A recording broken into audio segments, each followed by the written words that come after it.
guys, welcome back to the channel. I hope you're all well and I hope your week's going fantastic so far. Today in this video we'll be taking apart another turbo. The eBay turbo I've had in the RX7 for probably 3 months now or so. It's starting to get a bit smoky and I've tried the restrictor and mod and that, but I think the oil control ring that's on the turbine shaft that actually goes into the cartridge is maybe caused a little bit of damage on the housing, and yeah, it is leaking quite a bit of oil. So even with a restrictor, she's very smoky, and I thought it was actually the oil return that's leaking, but it actually looks like it's the turbo itself. So yeah, that's going to come off, and I'm going to replace it with something just a little bit bigger, nothing too wild. It's a good old legendary holset HX40W. So yeah, in this video we're going to take that beast apart and give all the bearings an inspection. I actually ran this turbo a while back on one of my RX7s with a rotary engine. I think it was like 1.6 bar on it, but it's been on Ford Focuses, it's been on like Ford Fiestas, it's been on an old Escort. It made 550 horse on an old Escort as well. So it's done the rounds, this turbo, and you'll see why in a minute. It's some mess.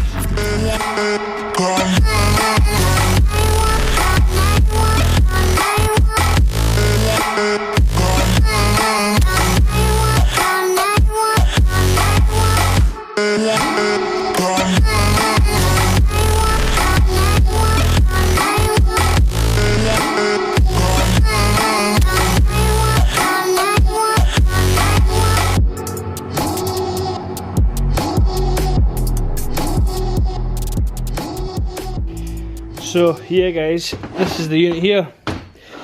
Like I say, look at the size of this hot side. Right, so this has been on many a car. It has been T3 was welded off, and then a 2.5 inch V-band was welded on, and then the V-band was then cut off, and then this extra bit of pipe was put on for T4, which is on RX7, and yeah, it's been everywhere. But it's a truck turbo, it's a good old BEYTEK unit. We've had this on multiple cars, and yeah, when I'm done with it, it'll go back on the shelf and it'll probably end up on something else. The housing itself originally was a 14cm, which is around about 1.0 AR ratio, a T3 housing. So my plan is basically to cut a lot of this stuff off. This is all internal gated mounting points. I'm going to take a big slice off here right the way through, and same with this piece here, cut straight across here and take all this mounting bracketry off just to try and reduce the weight a bit, because this is one heavy beast. And I'll replace with V-bands. So that's a 3-inch V-band and this is a 2.5 inch V-band. They're self-aligning and they are nice and matched.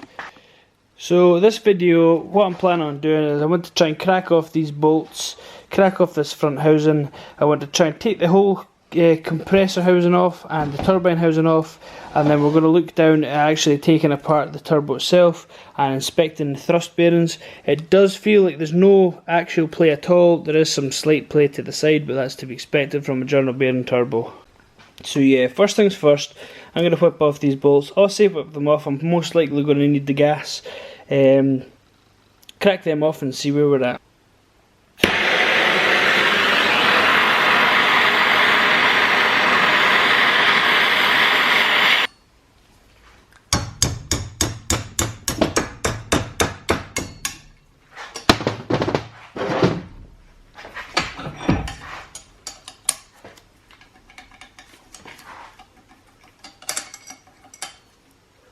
Ooh, she's hot. She's hot, man. She's hot. 1 of 4. 2 of 4. We have 3 of 4. And this one will come with like a collar. Yeah, this one's been a bit of a cunt. You can only really get an open-ended spanner on it. As you can see with this end, I've managed to squeeze a 12 on it, and I'm using a screwdriver to pry doing this. So hopefully if I give this a pull, it'll crack off. Well, you'll see in a second.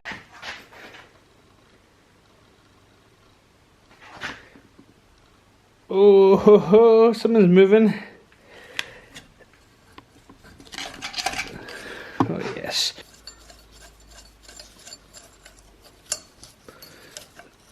number 4. We'll see if this budges. Oh yeah, she's gonna come okay.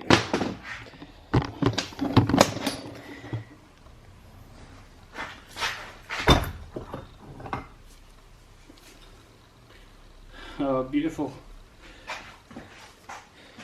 There she is in all of her glory. Not even a chip in the turbine wheel. And now we've just got this sort of circlip to take off now for the compressor housing. I just use a set of mole grips. Close it up, pull the ring out, and we'll see if we can wobble this free. Right, so I've got it sort of up a little bit.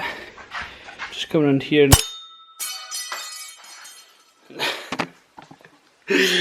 You don't get to go in the car yet. Come on, behave. And yeah, so now that springs off, should be, look at that. That's the cartridge. The turbo cell's not actually that heavy. Well, it's this. The turbine housing must be about 70% of the weight of this turbo. So this compressor wheel itself is actually a special design. It's like a guy developed F1 turbos, believe it or not. So yeah, this thing is quite efficient. I mean, this turbo is like maybe 10 years old or something like that. So but yeah, it just does the business. It's not the best in response, but anyway.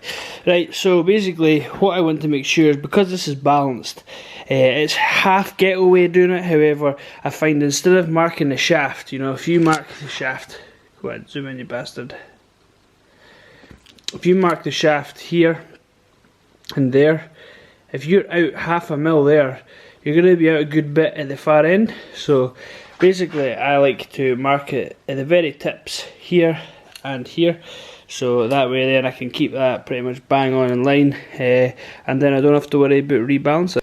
Yeah, that looks ghetto as fuck, but it doesn't really matter too much. I just know as soon as I have this line here exactly marked bang on here, the bottom end will also be bang on, so I don't really have to worry about it too much. Like I say, if it's out half a mil here, it's going to be out micrometers there.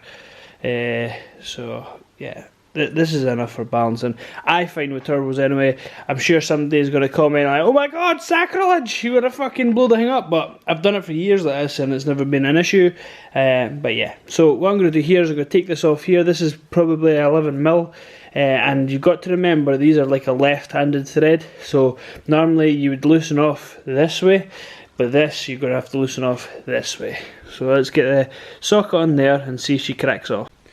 Just before going any further, that is a 12-sided 10 mil socket. So let's see if we can crack this off.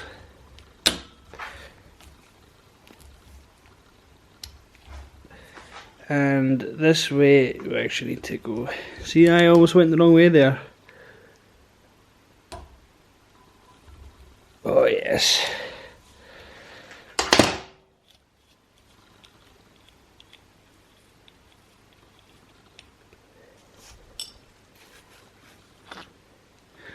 Oh yes. So yeah, let's get further into this. So at this point here we need to use a set of circle pliers. Hopefully this bastard doesn't go flying. Yeah, again, it's pretty hard to film this, but I'm just basically going to pull them in, pull the spring in and lift that out. There we go. So yeah, I made a wee ghetto ass tripod so you guys can see a little better. And I'm just using 2 screwdrivers to try and prise this up. Most likely O-rings underneath here.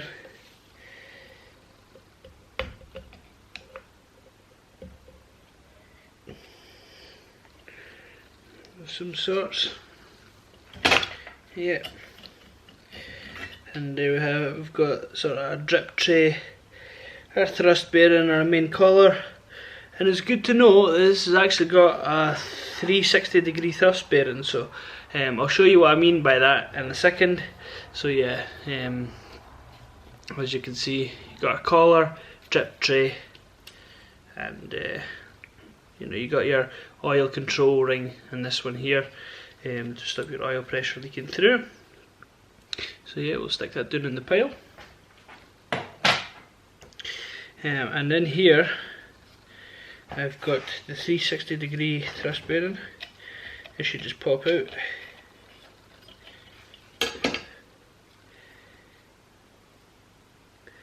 That looks in good nick. Just need the orientation of these.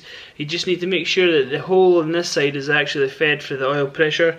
The oil pressure port is actually in here, and that just feeds the oil down here, which feeds into the bearings. But this thrust bearing, as you can see, is actually a really good nick. Like, there's like next to no wear on it. I don't understand how there's like no wear on this. This turbo literally has had his head kicked in. I think it was like 2.6 bar of boost at one point on a Ford Focus RS. Yeah, this is incredible how it's in such good condition. So, underneath here we should have another collar. It's over here. It's just basically the other side of the thrust bearing. Like I say, these are 360°, so they need to come in two parts. Where the 270 comes in one part. I've got another turbo on the shelf. I'll show you what I mean by that. So that's there. And now basically this should pull off, I think. And when this comes up, she goes. Yeah. And what's basically we're sticking there is, in here we have a lower retaining ring. So this ring here is like an oil seal ring, and that's actually what's gone bad on the eBay turbo that's on the car just now. Yeah, so this basically seals against the turbine shaft, and it also seals inside this cartridge here. But yeah, inside the cartridge you've got journal bearings. I'll not bother taking them out. They're in here. Generally with mini circlips you could take them out and have a look, but I'm not too worried about them just now because it's got next to no play on the thrust, and these bearings look in good condition. So I will give this a clean down and inspect this as well. One way of inspecting is basically take off the ring and put it in the cartridge itself and measure the gap of the ring to make sure it's not too big. So this is just a heat shield. Yeah. And this is the turbine. This is the ring I want over here, this ring here. This over here is a Borg Warner S366. It's a fucking beast of a thing. And yeah, you can see the scoring here. This scoring here is when your thrust bearing goes. Coincidence or not, I'm not sure, but I didn't run a dump valve with this turbo, so it might be that. And you can see the scoring on this. So yeah, say with this one, left-handed thread. Yeah, that was enough off this one. I'll go lay all this shite up on the device because I don't want to get bits mixed up, which I shouldn't because it's two different makes of turbo. But here we go. See, I've had a part before. Because it's fucked, that's why. This here, it's just a windage tray, and here is the thrust bearing.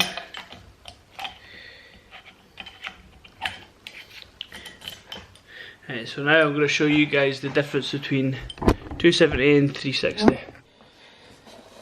Right guys, so first things first, this one is from the Borg Warner. It's the SX3 range, not the SXE. The new SXE comes with a 360° thrust bearing, and this was just one of the upgrades it did. But yeah, this is a 270° thrust bearing, and as you can see there, see this is a single piece collet, and it basically slides in here, and as it is 270° because you have 270° face. As you can maybe see here, this is all scored and scratched. It's not got pads on it or anything like that. And it's mainly on the compression side, so basically it's worn this down. I'm not sure if it was anything to do with, you know, there's probably problems with oil maybe. If it's not got enough oil in here, it's maybe choked up. But as you can see from this ring as well, there's actually a bit of heat damage. round the top corner, and it actually cracked as well. So see this piece here, I'm not sure if you can see there, it's got a crack in it. So yeah, this is a 270 degree thrust bearing, like I say. This here is the holset unit, and this holset, like I said before, is a 360. So you can see 360 degree. It's got 5 pads there, and these pads are actually sloped.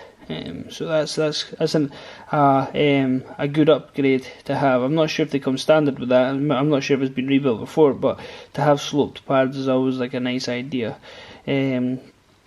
Just for that film of oil that these all sort of sit on as oil pressure comes in. And yeah, like I say with the collar, these come in 2 pieces. So you basically have a front piece and a back piece, and your shaft goes right away through them. And that there is the 360 degree thrust bearing. And that's really it. You know, there's nothing really else to the turbos. Really are quite simple. There's not a lot to them. A lot of people freak out when they see turbos getting taken apart, but you know, like I said, they're pretty simple. There's not really a lot to them. And yeah, so what I'm going to do is I'm going to inspect the whole set, and I'm going to stick the main parts back together. I'm going to leave this off the turbine housing, and I'm also going to leave off the compressor housing because I want to clean these up and take a big saw at this beast. Right, all parts are now clean. Got a little tub here of engine oil, just 5W30, that's what I use in the car, just cheap stuff just now.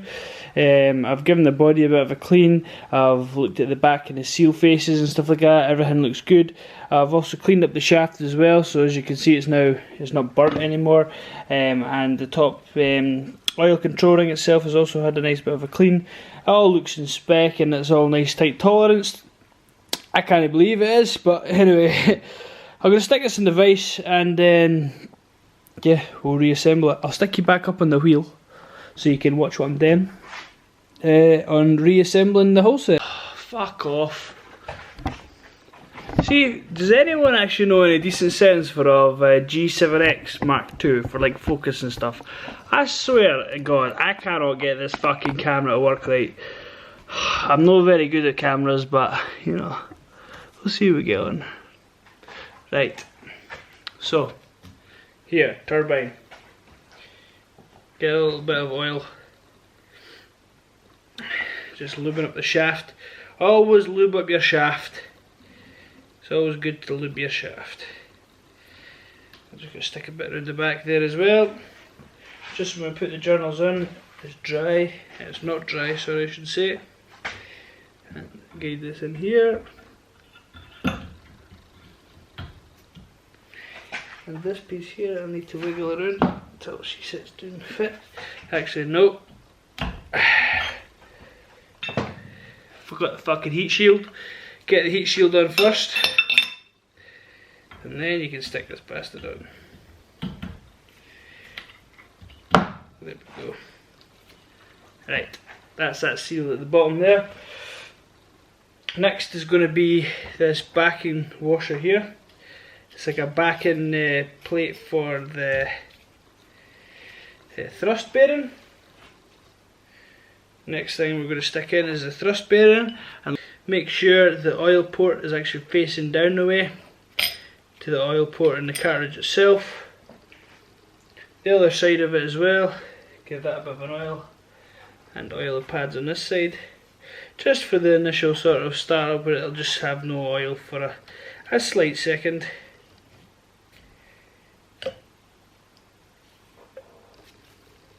Oh yes, nice and tight in there.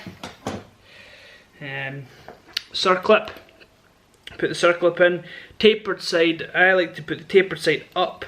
Basically with the taper, it bends itself and holds that piece all together a bit tighter, I find. And it's the way it came off, so it's going back on that way. But yeah, the idea of the taper is to try and keep that seated in there nice and tight. Sort of preload it, I suppose you could say. Watch this fucking thing get fired across the workshop. Oh yeah, yeah, there we go. And just use the biggest screwdriver you've got to just to kind of push that out the sides. Make sure that that is seated. Now what I'm going to do is I'm going to use a minging rag just to dry that off of any oil, and I'm going to stick on. Oh no! Oh no! Stick on a compressor wheel, and yeah, can't forget to Loctite the nut back on.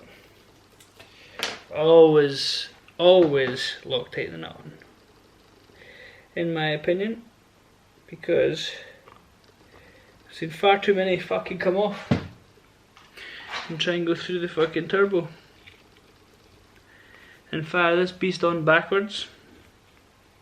And before we tighten it, we'll line this all up. Yep, same markings as we had before, so zoom out you here. Yeah, I'll make sure they're all bang on, top and bottom, and then that way the wheels are perfectly in line. And there we have it, all back together again. Happy with that. And yeah, perfect timing. The missus is here, and this is little Charlie. Say hi. Yeah. Wee dude's like 6-7 weeks old, and he's absolutely massive. He's like 17 pound. Yeah guys, so yeah, if you found the video useful, if you wanted to rebuild your own turbo or see what was inside or the difference between 270 and 360 thrust bearings, smash the like button, comment, subscribe, and that wee bell as well if you want. I don't mind, you can say it's shite if you want to. I don't, so it's like water off a duck's back to me. I do these videos for myself, but I'm just appreciative that you guys like to get involved and you guys are enjoying them as well. So it's a win-win really, isn't it? Yeah. Yes. Right guys, hope you're well, and we'll catch you in the next one. Cheers guys.